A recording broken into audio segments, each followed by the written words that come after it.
Cordial saludo para todos, soy Alberto Yates, estudiante de la maestría en psicopedagogía de la UPB. Les voy a presentar un taller de educación socioemocional dirigido a 15 madres cabeza de familia en la vereda Peñitas del municipio de Chigorodó. El taller se llama Sal y Azúcar y en un momento van a entender por qué se llama así.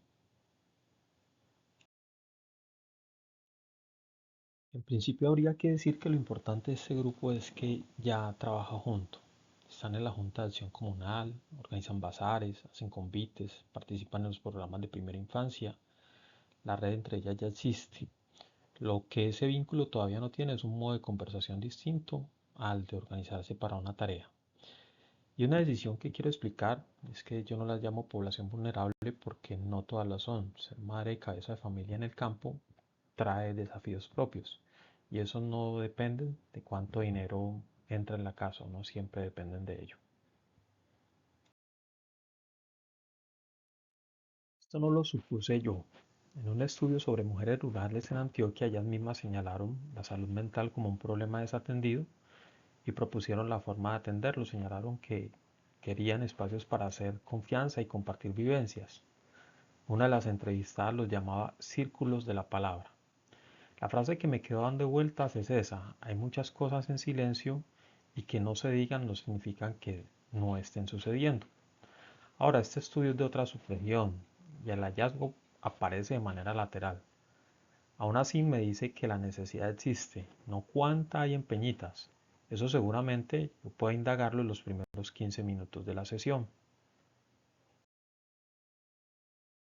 Yo quiero ser claro con el alcance. 2 horas seguramente no van a alcanzar a cambiar la sobrecarga de cuidado ni las violencias de género.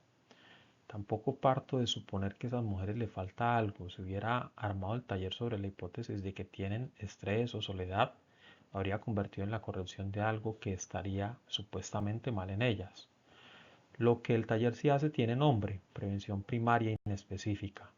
Competencias que sirven en muchas situaciones y que reducen la vulnerabilidad antes de que aparezca cualquier problema.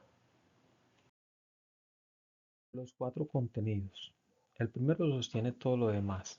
La emoción no la produce el hecho, la produce cómo lo valoramos. Aquí importa por qué estas mujeres viven situaciones que no pueden cambiar. Y el taller tampoco promete cambiarlas.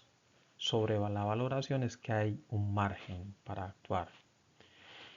El segundo, nombrar lo que uno siente depende de las palabras que se tengan. Cuando faltan esas palabras, uno se queda sin poder darse cuenta de lo que está pasando. Por eso abro también la vida del cuerpo. El tercero es muy interesante porque le da forma al encuentro. Escuchar no es solucionar. Reconocer no obliga a estar de acuerdo. Y el cuarto es el que se llevan escritos.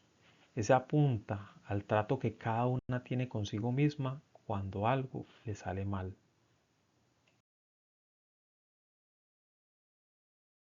El eje del modelo es la conciencia emocional. La competencia social es el medio, porque se llega a lo propio pasando por escuchar a la otra. Y la autonomía emocional queda como horizonte. 2 horas abren este camino, pero no lo consolidan. El taller también toca la regulación por 3 microcompetencias que ya están en el diseño. Pero hay una que decidí no enseñar: las habilidades de afrontamiento. Consideré que estas mujeres criaron, sostuvieron casas, aguantaron cosas, lo que hace suponer que el repertorio ya lo tienen. Lo que yo hago es preguntar qué hacen con ellas y dejar que esas respuestas circulen en el grupo. El objetivo general tiene 2 partes y quiero detenerme en la segunda. Que nombren emociones propias es lo que uno esperaría de un taller de educación emocional. Pero yo agregué que practiquen una escucha que reconoce hacia otras y hacia sí mismas. Y ese orden importa: primero hacia otras y luego hacia sí mismas, porque es más fácil escuchar sin juzgar a la vecina que escucharse una misma sin juzgarse.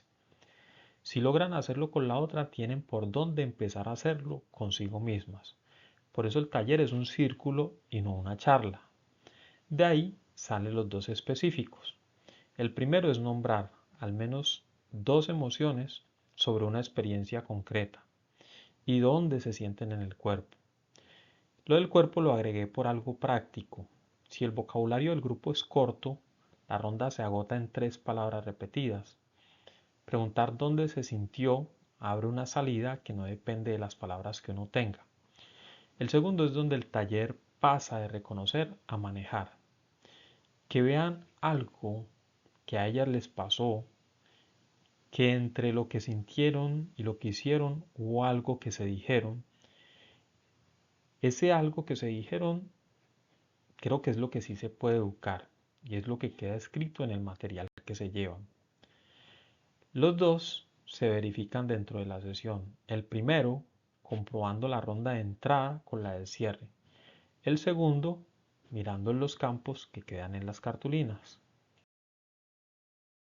Rápidamente, las 3 fases del taller: 25 minutos para empezar la ronda de entrada y de encuadre, 55 minutos de fase central, que es el corazón que les voy a mostrar enseguida, y 30 minutos de cierre. Suman de 110 a 120 minutos, o sea que hay un margen más o menos de 10 minutos, porque los relatos no se sabe qué tanto se puedan acortar o cerrar. La fase central dura 55 minutos y funciona así. Los participantes se sientan en un círculo sobre colchonetas. En el centro hay un plato con azúcar en una mitad y sal en la otra mitad, servido en porciones individuales sobre servilleta. Cada una prueba el azúcar y cuenta un momento bonito de su vida. Después prueba la sal y cuenta algo que le costó. El relato es libre en extensión. Hay quien pasa con una frase y hay quien necesita un poco más. Apenas prueban, les pregunto dónde lo sintieron: el pecho, el estómago, la garganta, etc. Esa pregunta se contesta sin necesidad de vocabulario emocional. La regla, mientras se habla o mientras alguien habla, es que las demás escuchan sin aconsejar, sin comparar con lo suyo, sin tratar de resolver. Después de algunos relatos, les pido o le pido a alguien que escuchó que devuelva una frase con lo que entendió que la otra sintió. La consigna de la segunda ronda está acotada o está organizada con propósito.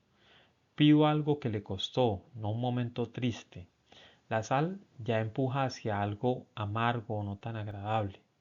Y en este territorio, una consigna abierta, una afirmación abierta, no controla lo que aparece.